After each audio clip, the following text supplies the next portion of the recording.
5 dossiers pour 5 accusés, une image assez rare ce jeudi pour clore la troisième et dernière session 2022 de la Cour d'assises des Vosges. Le procès de 5 personnes, toutes d'origine calédonienne et militaires du 1er régiment de tirailleurs d'Épinal au moment de faits qui se sont déroulés dans la nuit du 21 au 22 juin 2019 devant l'ex-brasserie de la Moselle à Épinal. Ce soir-là, nous sommes la fête de la musique. Comme des millions de Français, les 4 malheureuses victimes font la fête tranquillement et elles vont tomber sur une horde de militaires particulièrement excités qui, après avoir tabassé un jeune homme dans la rue à Épinal, vont s'en prendre à eux et malheureusement, l'une des victimes va perdre son œil. Une affaire de rixe sur fond d'alcool et d'avance un peu lourde à l'encontre d'une jeune femme qui sera également victime d'un traumatisme crânien.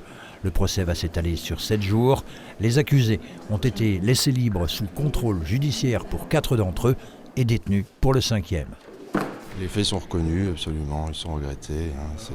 Après, voilà, les accusés ont tous comme particularité d'avoir des casiers vierges, puisque c'était des militaires à ce moment-là. Donc c'est des gens, en plus, qui sont décrits par les enquêteurs de personnalité comme des gens calmes, discrets.